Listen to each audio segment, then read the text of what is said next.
Hello, everybody, and thank you for joining us again for another one of our Meet the Specialist sessions. Today, we have the very lovely Dr. Divyanshu Dua, known as Divi to his mates. He is a consultant medical oncologist, and he is involved in thoracic malignancies, which is the chest and lungs, mesothelioma, and those sorts of diseases. And he is also involved in genitourinary malignancies and central nervous system tumours. So a wide sort of area of expertise and much more, of course. He's done a wonderful seminar for us recently, which I would urge you all to catch on our YouTube channel. But let's get to meet the lovely Dr. Divi right now. So over to you. Tell us a little bit about yourself and the work that you do. Thank you for the introductions. I'm Divi. As you said, I've been a medical oncologist for about 10 years.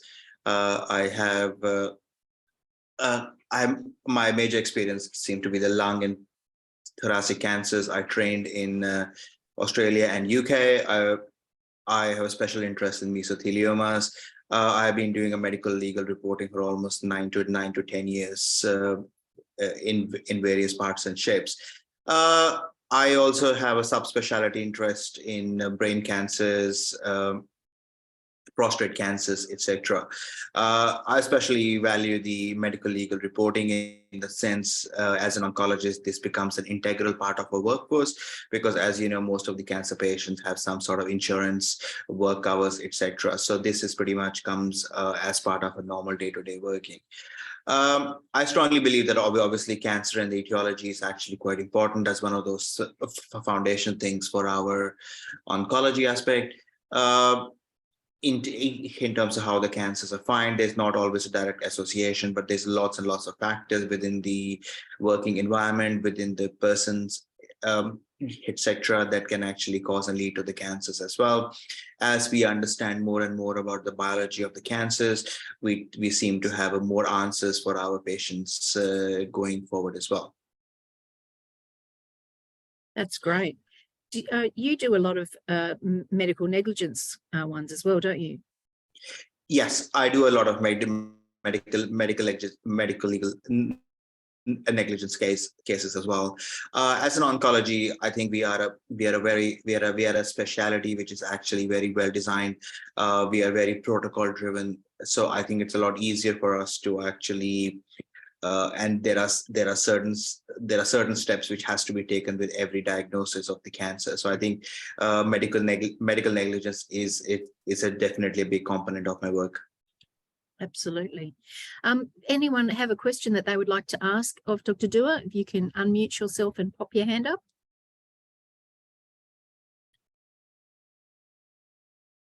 No? Yes? Okay, I actually have some questions from people who couldn't attend, and they wanted to know. They wanted to know what is the role of an oncologist in relation to mesothelioma and other lung dust diseases. They had thought that normally these would be assessed by a respiratory physician. That's actually not very true these days. I think historically, about 15 years ago, we would never see the mesothelioma because we could not offer anything. As we know, pemetrexed was the first chemotherapy ever shown to have any response in mesothelioma, and we've gone down the route of combination chemotherapy to combination immunotherapy. Now we see a lot of mesothelioma patients, and we can actually increase the overall survival by almost 2 years. So I think mesothelioma has come a long way, and it's now one of those cancers where it's definitely the medical oncologist plays a strong role in terms of the. I always believe that oncologist is not always about giving treatment. It's all about managing symptoms.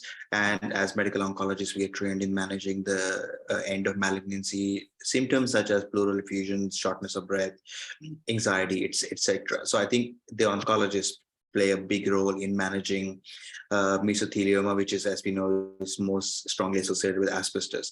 Other lung diseases which are associated with the fibers or the dust are also important, as we have seen recently the lot of interest in this silicosis from the dust and the marbles and all the all the stones, and that will in the next 5 years will become a bigger aspect in our medical legal reporting. I think as an oncologist, we have an understanding of the biology, we have an understanding about the treatment, we have an understanding about the symptoms and about the lifespan. So I think oncologists play a much bigger role than the respiratory. Mesothelioma is one of those cancers which has actually migrated from a respiratory physician about 10 to 15 years ago, and oncologists are the biggest aspect of the treatment now. Thank you. And the other question here is, pardon me, in relation to workplace caused cancers, are you seeing more matters where you're being asked to investigate whether a person's cancer is as the result of an occupational exposure? Absolutely. I think in the last 2 years, I think I've seen a big increase. I think we are seeing such as examples are kidney cancers and working with the diesel fumes, etc. So I think we're seeing a lot more cancer that we never used to. Predominantly, most of the workplace about 5 to 7 years ago was just asbestosis and lung cancer, asbestos and mesothelioma, etc. But now we're actually seeing a wide variety of actual cancers, which is bladder cancers, which is kidney cancers, lung cancers, etc. Mm-hmm. Now, is the bladder cancers because ingested particles go through the digestive tract and end up in the bladder as part of the excretory process, or? No, actually it is the other way around, because that the chemicals are usually inhaled through the lungs and into the blood supply, and all blood supply has to go through the kidneys and bladder, because it goes through the kidneys, filtered through the kidneys, and then it goes through the bladder, and that's where we are seeing a lot more changes these days. Right. Okay. Well, that was actually very interesting, and I know those two people will be very pleased to get their answer. Dr. Dua, we thank you so much for your time.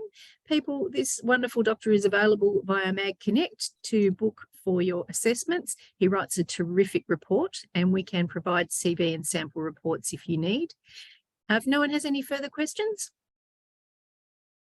Good-o. Everyone have a great rest of the day, and I thank you so much. Have a good rest of the day yourself, sir. No worries. Thanks, Michelle. Bye. Terrific. Bye. Bye.